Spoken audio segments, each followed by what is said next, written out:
జై బాబా అండి. అవతార్ మెహర్ అనుకోవడానికేంటి? బాబాకి. జై బాబా అండి. జై బాబా. అవతార్ మెహర్ బాబాకి జై. ఇప్పుడు జ్యోతి గారు ప్రభువుకి నమో మెహర్ బాబా పాడతారు. సులోచన హారతిస్తారు. చలని నా స్వామి వైదేహి గారు గాని, మెహర్ దినేష్ గాని. మెహర్ దినేష్ నువ్వు పాడతావా? జై బాబా. అమ్మ లేదు. ఇవ్వండి, వైదేహి రాదు. గారికి ఇవ్వండి, పర్లేదు. సరే అయితే. అవతార్ మెహర్ బాబాకి. జై బాబా జ్యోతి గారు జై పాడండి. బాబా అండి. అవతార్ మెహర్ బాబాకి జై. నమో మెహరు బాబా అవతార్ నమో దేవ దేవా ప్రభు నమో మెహరు బాబా అవతార్ నమో దేవ దేవా అపార దివ్య కృపా సాగర సకల చరాచర జగదోద్ధార సకల చరాచర జగదోద్ధార నమో మెహరు బాబా అవతార్ నమో దేవ దేవా జోహారులివే శ్రీ మేరు బాబా మహిని జనించిన మానవ రూప మహిని జనించిన మానవ రూప ఇహ పరానంద జీవనమీవా ఇహ పరానంద జీవనమీవా భవభయ భంజన పరమ పావన భవభయభంజన పరమ పావన నమో మెహరు బాబా అవతార్ నమో దేవ దేవా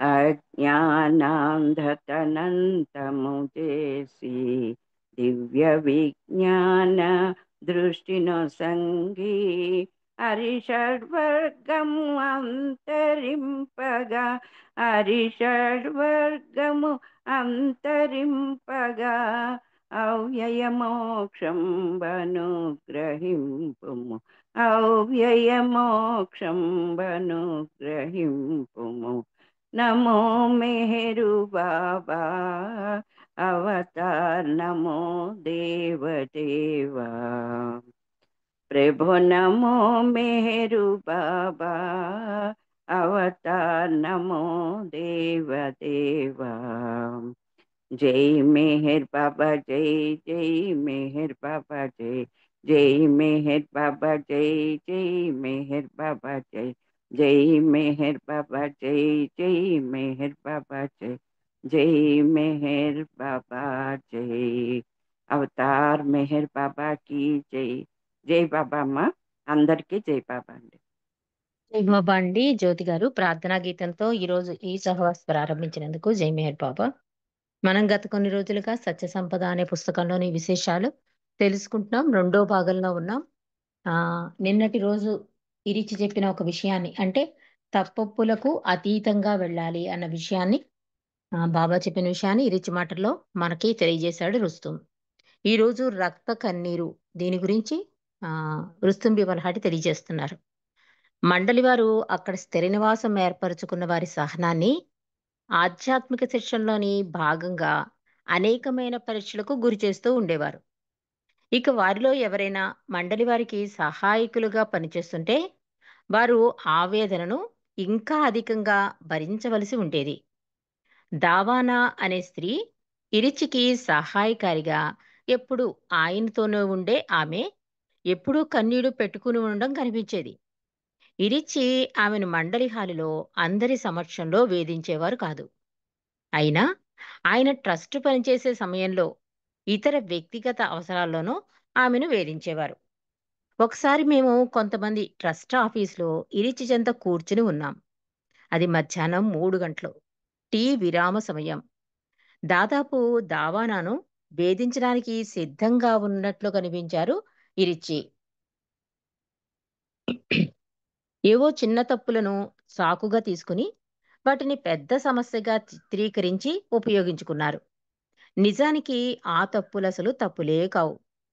ఇరిచ్చి మాత్రమే వాటిని తన నాటకీయ శైలిలో నిజమైన తప్పులుగా చూపించగలరు. ఆఖరికి దావానా ఇక భరించలేక ఇరిచ్చినుద్దేశించి ఇలా చెప్పింది. ఈరోజు నేనేది చేసినా అది తప్పుగా ఎందుకు అనిపిస్తోంది మీకు? ఈరోజు నేను ఏ పనైనా సరిగ్గా చేసింది లేదా? అడిగింది దావానా ఇరిచ్చిని. అంటే ఇక్కడ చెప్తున్నాడు రుస్తుము. స్థిర నివాసం ఏర్పరుచుకున్న వారికి సహనానికి ఒక ఆధ్యాత్మిక శిక్షణలో భాగంగా ఆ పరీక్షను ఎదుర్కొనేవాళ్ళం. కానీ మండలికి సహాయకాలుగా ఉంటారు కదా! ఇప్పుడు ఇరిచికి దావానా ఎలాగో బాబూజీకి ఒకళ్ళు, అలా ఒక్కొక్కళ్ళకి ఒక్కళ్ళు ఉండేవారు అసిస్టెంట్స్. ఈ దావానా అనే ఆమెను మాత్రం ఇరిచి చాలాగా బాధ పెట్టేవట. ఎప్పుడూ ఆమె కళ్ళలో కన్నీళ్లు కనిపిస్తూ ఉండేవిట.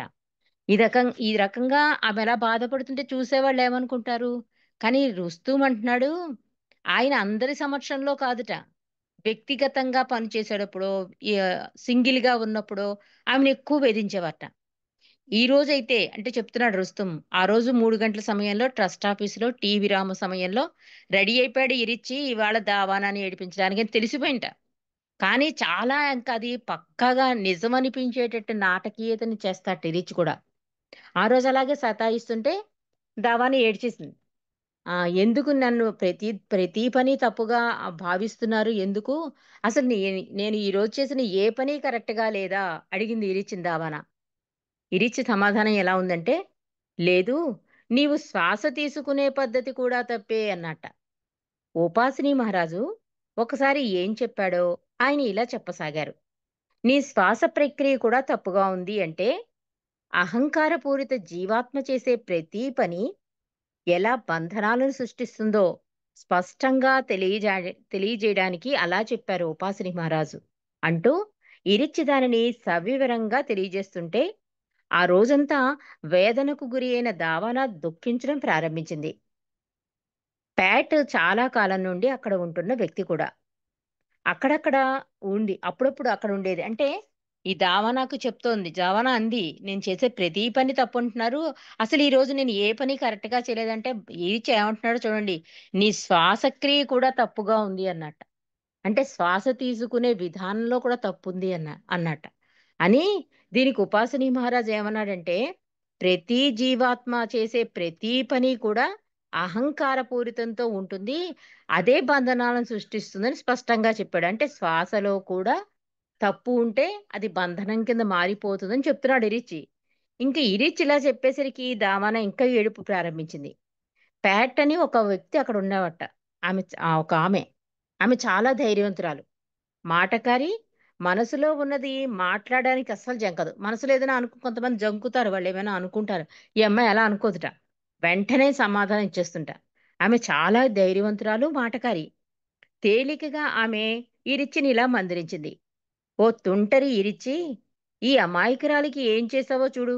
నీవామెని ఏడిపించావు" అంది ప్యాట్. ఇరిచి ఆశ్చర్యపడినట్టు నటిస్తూ, "అవునా? నిజంగానా? ఆమె ఏడుస్తోందా? నాకలా కనబడటం లేదే" అన్నట్ట. ఎదురుగుండా దావాన ఏడుస్తున్నట్టు కనిపించినా కూడా నాకలా కనబడటం లేదే అన్నట్టు ఇరిచి. ప్యాట్ ఇరిచి చేతిని పట్టుకుని దావానా చెక్కిళ్లపైన ఉన్న కన్నీళ్లను తుడిపిస్తూ, "దానిని ఏమననుకుంటున్నావు" అని అడిగింది. ఆ నీళ్లుంటాయి కదా కళ్ళల్లోంచి రాలే నీళ్లు. వాటిని టచ్ చేసి చూపించింట. "మరి ఈ నీళ్ళని ఏమంటావు" అని అడిగింది ప్యాట్ ఇరిచిని. ఇంకా ఆశ్చర్యాన్ని ప్రకటిస్తూ ఇరిచి ఇలా అన్నాడు. "అవి కన్నీళ్లు కావు. రంగు ఎర్రగా ఉంటే, కళ్ళ నుండి రక్తం కారుతుంటే వాటిని కన్నీళ్ళు అనవచ్చు" అని ఇరిచి ఇంకా ఇలా కొనసాగించారు. "ఈ మార్గంలో నీవు రక్తాశ్రువులను ఆయన ప్రేమలో, తపనలో చిందించవలసి ఉంటుంది. అప్పుడాయన బాసరాకు చెందిన రబియా అనే సాధువనిత కథను చెప్పనారంభించారు." ఇరిచ్ చెప్తున్నాడు. "ఈ కన్నీళ్ళే కన్నీళ్లు కావు. నిజంగా నువ్వు బాబా మీద ప్రేమ, తపన ఉంటే రక్తపు కన్నీళ్ళొస్తాయి కదా! ఆ కన్నీళ్లు ఎర్రగా ఉండాలి. అది అసలైన ఏడవడం అంటే. అసలు నీకు రక్తపు కన్నీరు గురించి చెప్తాను విను" అని చెప్పి బాసరాలో రబియా గురించి, రబియా అంటే మనకు తెలుసు కదా! నెక్స్ట్ జన్మ బాబాజాన్ అయిందని చెప్పారు కూడా బాబా. ఆ రబియా గురించి చెప్తాను వినండి అంటున్నాడు ఇరిచి. బాసరాకు చెందిన రబియా కథ మీకు తెలుసు కదా! ఆమె తన సమయాన్నంతా దైవ ప్రార్థనలో, స్మరణలోనే గడిపేది. అహర్నిశలు ఆమె అలాగే దైవ ధ్యాసలో ఉండేది. అయినా నాజూకుగా ఉన్న ఆమె శరీరం కోసం 2, 3 గంటలు ఒక కొనుకు తీసేది. మేల్కొన్న తర్వాత ఆమె తీవ్రమైన దుఃఖంతో తల్లడిల్లేది.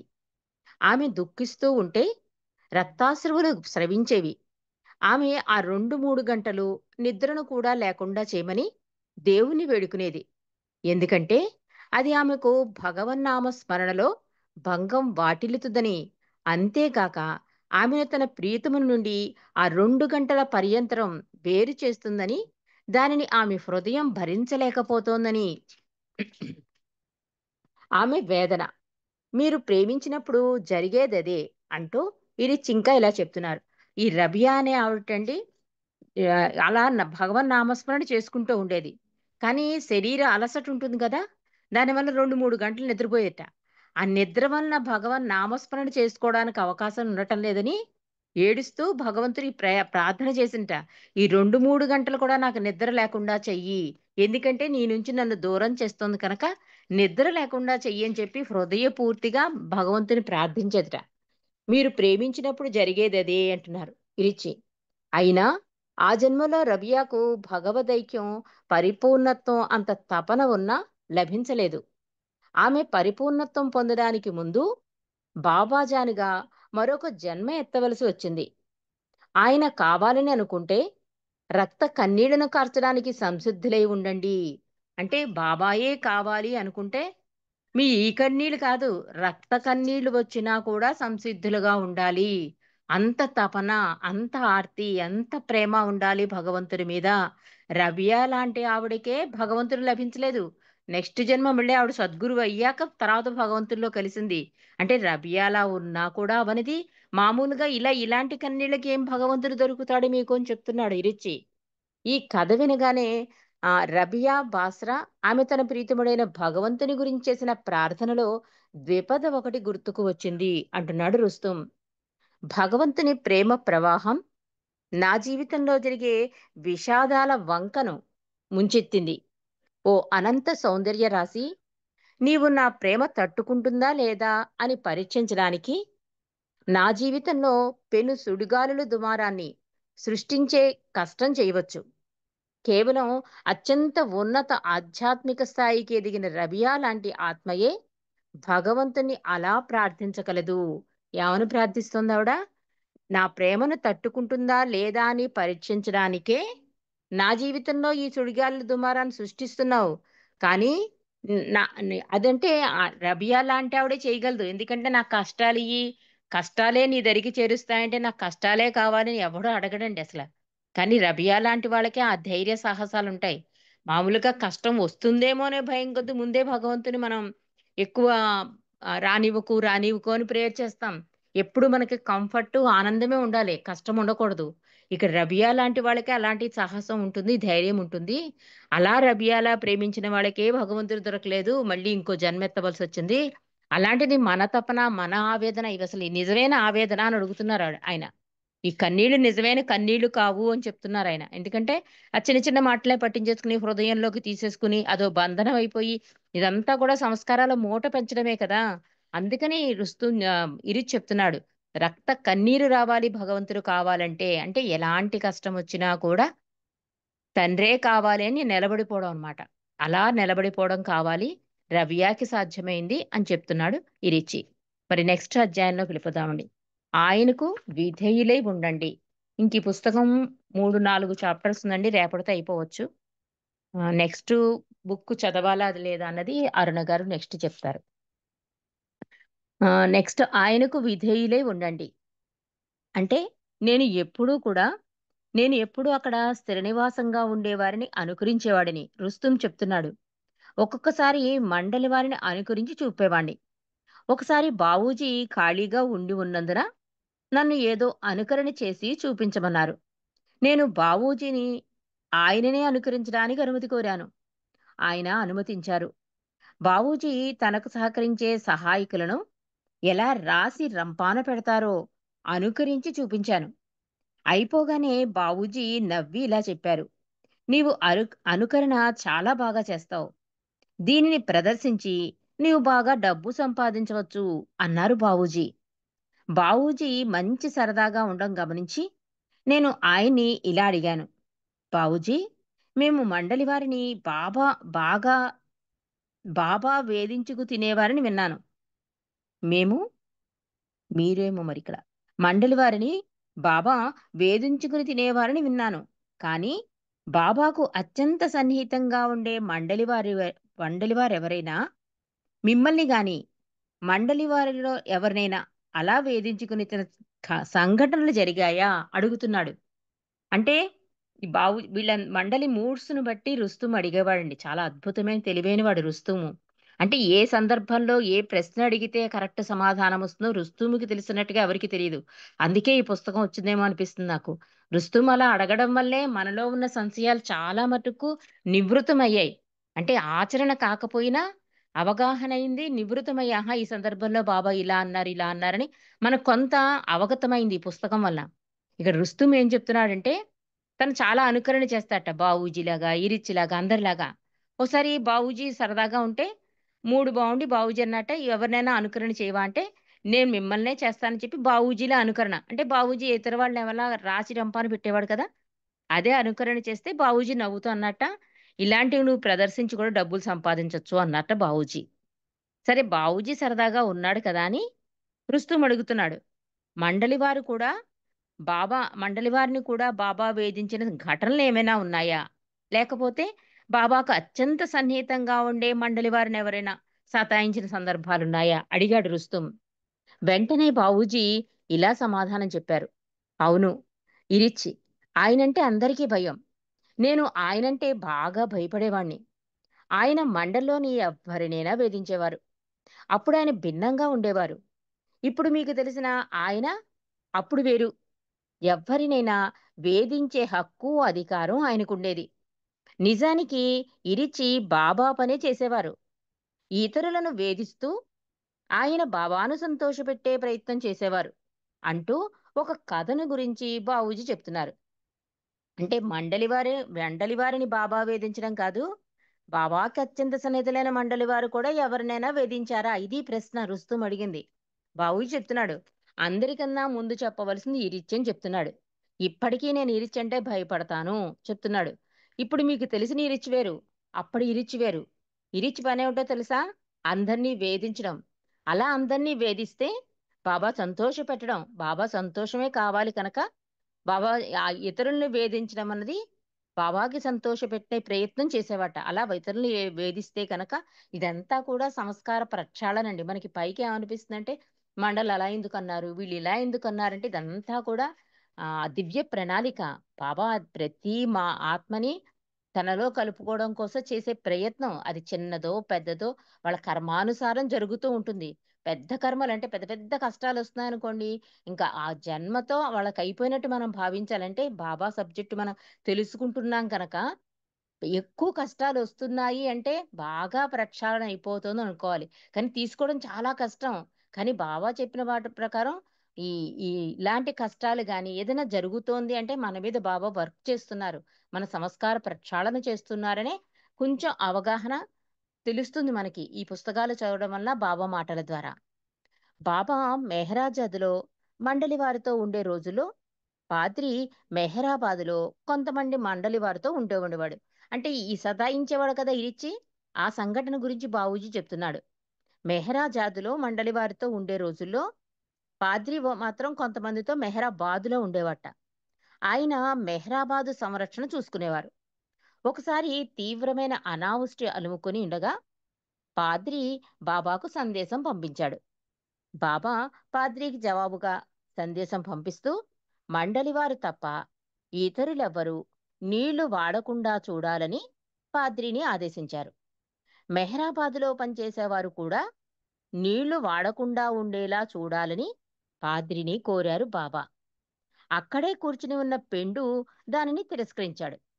అతను బాబా దృష్టిని ఒక పాత కాలం నుండి చాలా కాలంగా పనిచేస్తున్న సేవకుని వైపు మరల్చి అతనొక్కడికైనా నీళ్లు వాడుకోవడానికి అనుమతించాలని కోరుతూ బాబా అతనికి నీళ్లు వాడుకునే అనుమతి ఇవ్వకపోతే తను అంటే పెండు బాధపడవలసి వస్తుందని చెప్పాడు.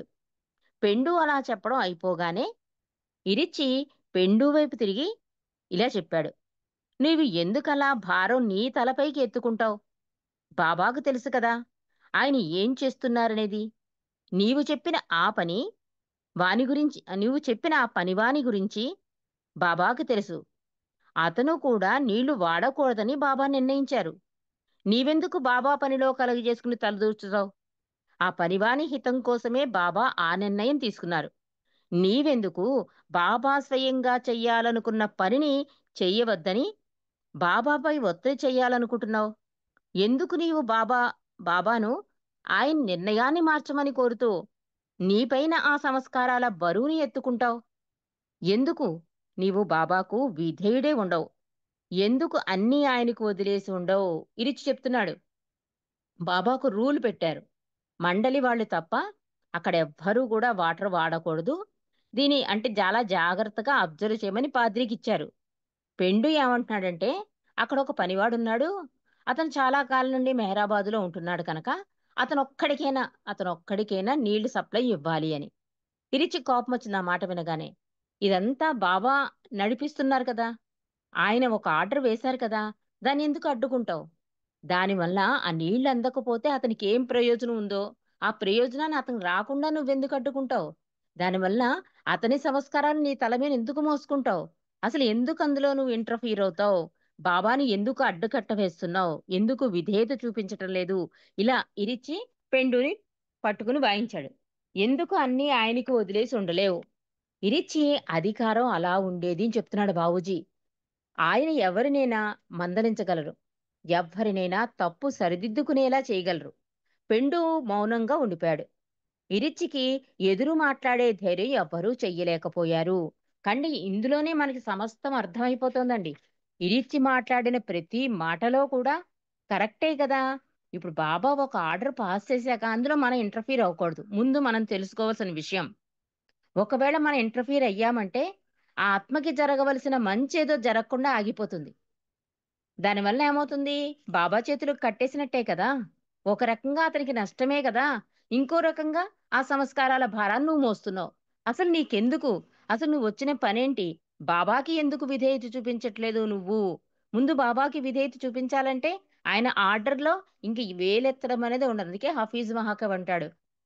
నమ్మిన గురువుని గాని, దైవాన్ని గాని ఎందుకు, ఏమిటి అని ప్రశ్నించకుండా ఉండడమే అసలైన ప్రేమించడము అని. ఇక్కడ ఇరీచ్ కూడా వేసే ప్రశ్నలు అందుకే. దానికింక సమాధానం చెప్పలేక, ఎవరు ఏమనలేక ఉండిపోయారు అని చెప్తున్నాడు. అంటే ఇరిచ్చి అధికారం అలా ఉండేది. అంటే కరెక్ట్ వేలో వెళ్తోంది కనుక అది తప్పు కాదు. అది సరిదిద్దడమే కదా! కాబట్టి పెండు కూడా ఏం మాట్లాడలేదు. ఇరిచ్చికి ఎదురు మాట్లాడే ధైర్యం ఎవరు చేయలేకపోయారు. ఇంకేం మాట్లాడతారు? ఎందుకంటే బాబాని అడ్డుకునే ప్రయత్నం చేస్తున్నావు అని చెప్పేసరికి ఎవ్వరైనా ఆగిపోతారండి అక్కడ. కాబట్టి ఇరిచ్ అన్న మాటలకి మేము ఆగిపోయామని బావూజీ ఇరిచ్చి చెప్పాడు. అంటే ఆ ఇరిచ్చి అధికారంగా అలా ఉండేది. ఏం చేసినా అతను బాబా సంతోషాన్నే కోరేవాడు. ప్రతి విషయంలో కూడా ఇప్పటికీ నేను ఇరిచ్చి అంటే భయపడతానని చెప్పి, ఆయనకు విధేయులే ఉండండి అంటే బాబాకి తప్ప ఇంకెవ్వరికీ విధేయత చూపించక్కర్లేదు. ఆయన చెప్పిన, చేసిన ఏదైనా సరే ఎందుకు, ఏమిటి అని ప్రశ్నించకుండా ఉండడమే అసలైన ప్రేమ. అసలైన ప్రేమకు బానిసత్వం అంటే కూడా అదేం చెప్తున్నాడు ఇరిచ్చి. మరి మిగిలిన విషయాలు రేపు తెలుసుకుందామండి. ఆ! జై బాబా! అవతార్ మెహర్ బాబాకి జై. అరుణ గారు జై బాబా! నేను జ్యోతి గారితో చెప్పాను. జై బాబా! మీరేనా చెప్తారా అరుణ గారు? హలో! సరే. ఏ బాబా అండి? జై బాబా! అది లీవ్ నొక్కేసి వదిలేశారు. లీవ్ మీటింగ్ ఆఫ్ చేసుంటే ఆగిపోయేది. ఆవిడకి తెలియలేదు. ఈ విషయం కొంచెం అందరికీ మీరొక్కసారి చెప్పేసేయండి అరుణ్ గారు. అందరూ లెఫ్ట్ అయిపోయేటప్పుడు గ్రూప్ అయిపోయినప్పుడు ఆ కాల్ కట్ అయిందా లేదో చూసుకొని వెళ్ళండి, అంతే సరిపోతుంది. ఓకే. ఎవరికి వారు కాల్ నుంచి లెఫ్ట్ అవుతే అక్కడ రికార్డింగ్ నిన్న ఆగిపోయిందటండి, అందువల్ల చెప్పాల్సి వస్తుంది. ఎవరు అన్యదా భావించకుండా మన కార్యక్రమం అయిపోయినాక లెఫ్ట్ అవ్వండి. మేము లెఫ్ట్ అయిపోయినామా లేదో చూసుకుంటూ లెఫ్ట్ అవ్వండి. అంతే. ఓకే జై అండి, బాబా! అందరికీ జై బాబా. జై బాబా! హారతి నేను సులోచన ధనలక్ష్మి జై బాబా. హారతి వైదేహి గారు చలనీనాథ్ స్వామి. జై బాబా అండి. जय बाबा, जय मेहर बाबा। अवतार मेहर बाबा की जय। देवादिदेवा प्रेम स्वभावा प्रभो मेहरो बाबा प्रियतमा मनसु हारतिवे प्रियतमा मनसु हारतिवे ప్రేమ జ్యోతి మా హృది వెలగించు కామ క్రోధముల మరి తొలగించు దామను వీడక నిన్ను ప్రేమించు దామను వీడక నిన్ను ప్రేమించు మము కరుణించవయా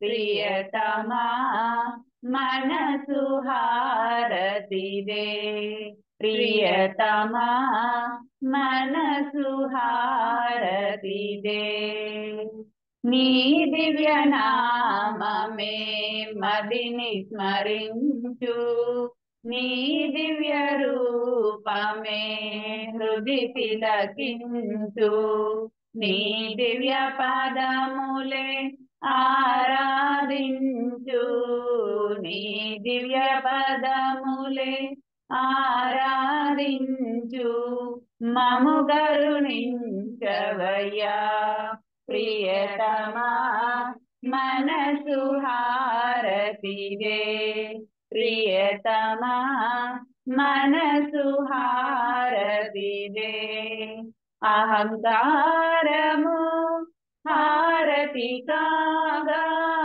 అహంకారము హారతి కాగా ఇహమే పరమై ప్రకాశించగా ఇహమే పరమై ప్రకాశించగా పాహి శరణు సాయోజ్యము పొందగా పాహి శరణు సాయోజ్యము పొందగా మము కరుణించవయా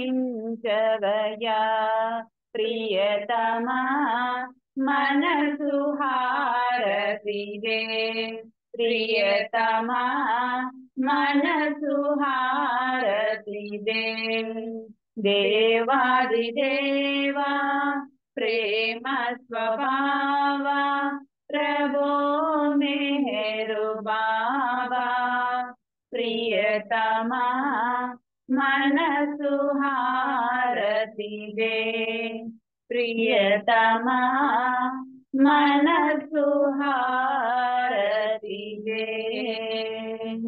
अवतार मेहर बाबा की जय अवतार मेहर बाबा की जय अवतार मेहर बाबा की जय बाबा अंदर की जय मेहर बाबा अवतार मेहर बाबा की जय चल्लनी मा स्वामी సెలవీయవయ్యా నీ సేవకై మేము మరలవచ్చెదమయ్యా చల్లని మా స్వామి సెలవీయవయ్యా నీ సేవకై మేము మరలవచ్చెదమయ్యా మెహరునామమే నిత్యం కీర్తించులాగో మెహరునామమే నిత్యం కీర్తించులాగో ఎల్లవేళల నిన్ను స్మరించులాగో ఎల్లవేళల నిన్ను స్మరించులాగు చల్లని మా స్వామి సెలవీయవయ్యా నీ సేవకై మేము మరలవచ్చెదమయ్యా నీ సేవలో మేము తరించులాగు నీ సేవలో మేము తరించులాగు ప్రేమతో దీవించి సెలవీయవయ్యా, ప్రేమతో దీవించి సెలవీయవయ్యా, సెలవీయవయ్యా, సెలవీయవయ్యా, సెలవీయవయ్యా। अवतार मेहर बाबा की जय, अवतार मेहर बाबा की जय, अवतार मेहर बाबा की जय। जय बाबा।